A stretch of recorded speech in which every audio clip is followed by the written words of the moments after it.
In other news, the largest cryptocurrency exchange in the US is going public. Coinbase will be making its initial public offering, or IPO, on April 14th. Don't ask me how this IPO works because I frankly don't know, but maybe someone on the YouTube will explain it and use this totally legitimate news clip as an intro for their video. Yeah, okay. The real question of this video is, how do IPOs work and how are companies valued in preparation for their market debut? I'll answer these and we'll compare it to the results of the Coinbase IPO coming up. So hit that like button and let's get started.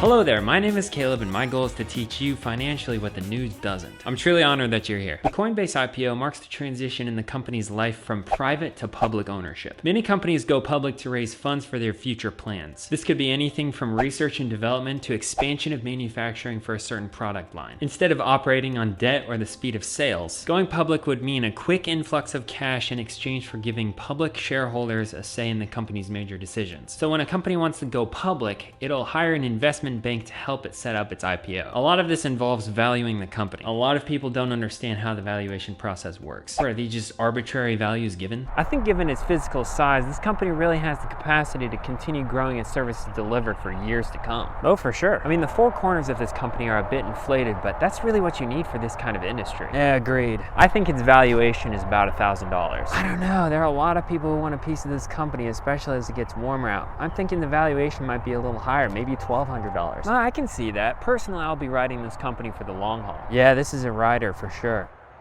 There are a number of factors that go into creating the valuation of a company. One, a company's projected growth and profitability. Motivation to invest in a company's IPO is very much based on the public's confidence in the growth potential of that company. In the case of Coinbase, cryptocurrency is continuing to grow, and the public's confidence in it is growing exponentially, especially in the last year. And as the largest cryptocurrency exchange in the US, Coinbase has a lot of potential for growth because of all the projections for growth in cryptocurrency as a store of value. Confidence in growth projections means confidence in stock raising in value and bringing a healthy return on investment. 2, valuation is based on the direction of the company. What's the vision of this company and what direction are they headed? What kinds of people are leading this company and what are their track records? Number 3, a company's valuation is based on the amount of public demand for that stock. It's simple supply and demand. With greater public demand comes higher valuation because there's a limited number of company stocks available. But as Investopedia mentioned, strong demand for a company's shares does not necessarily mean the company is more valuable. Take for instance the recent short in GameStop stock. Try saying that 3 times fast. GameStop stock. The company's stock price skyrocketed because a bunch of people decided to buy stock and artificially raise the valuation of the company. It didn't change anything about how the company was structured, the products that it sold, or how it was run. But regardless, public demand certainly has a say in the valuation of a company. Number 4, company valuation is dependent upon comparable share prices within the same industry. A company's IPO is very much dependent upon comparable values of established companies within the market. Then investors can feel comfortable with the price because other comparable companies within the same industry already trade at a similar price. It's just like that with real estate. When we bought this house, our realtor looked at the comps to see if the asking price of the seller was actually fair. This means looking at other houses in the area with similar amounts of land, similar numbers of bedrooms, bathrooms, square footage. Then other adjustments are made based on condition of the kitchen, curb appeal, etc. The specs of our house wasn't super close to any other houses that had sold in the area recently, but it still did give our realtor a good feel for the fair market value before we purchased. Now, obviously these 4 things weren't the only things that determine an IPO valuation, but they are a good start in understanding how this all works. Now, before we move on, we gotta thank our sponsor, Blowtorches. You really can't beat it. Sometimes I light it just to watch it. Oh yeah. What I found interesting in my research about IPOs was the consequences of choosing too high or too low of an IPO price. Let's say the IPO for a company is priced at $50 per share and there are a total of 1 million shares. That gives the company a theoretical value of $50 million.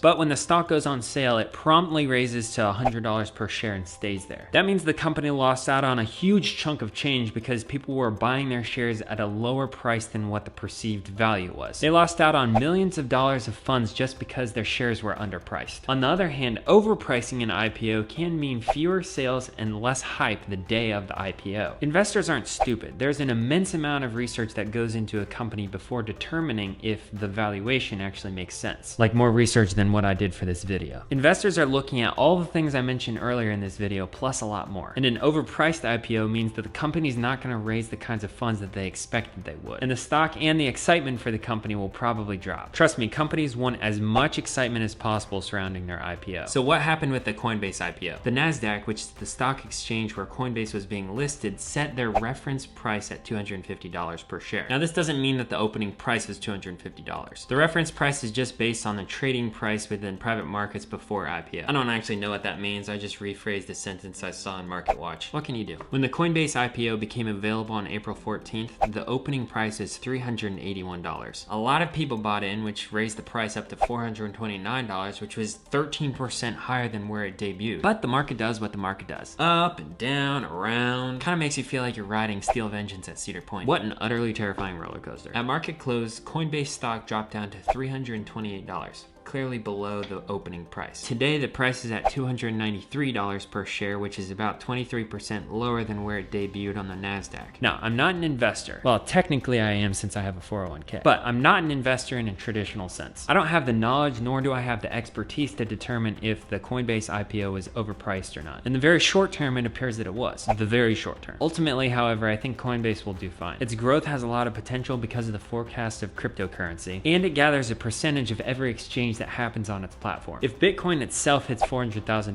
Coinbase's profit will probably skyrocket. At least if people keep buying and selling like they have been recently. Only time will tell. One thing we can definitely learn from the Coinbase IPO is this. There's inherent risk in investing in an IPO. Well, there's inherent risk in investing in general, but especially in an IPO. If you're looking to get in on a company early, sure. But IPOs are unpredictable. And hindsight 2020 goes both directions. There are companies that day one close higher than their IPO and some companies that close lower. The problem is emotions can very easily get the better of you. And unless you're investing for the long term, you very well could lose a lot of money with an IPO. That's why so far we've stuck to throwing money in our 401ks. I like relative predictability, and as a result, Bailey's and my investing strategies tend to be a little boring. But it'll get us where we want to go financially, and that's good enough for me. Now, this script took a very long time to research and write. I'm thinking like 4 or 5 hours. No joke. So I would greatly appreciate a thank you in the form of a like if you found it helpful. And if this is your second or third video of mine that you've watched without subscribing, what the heck can I do to get you to subscribe? Do I have to have more videos of our dog Jack? Fine, here you go.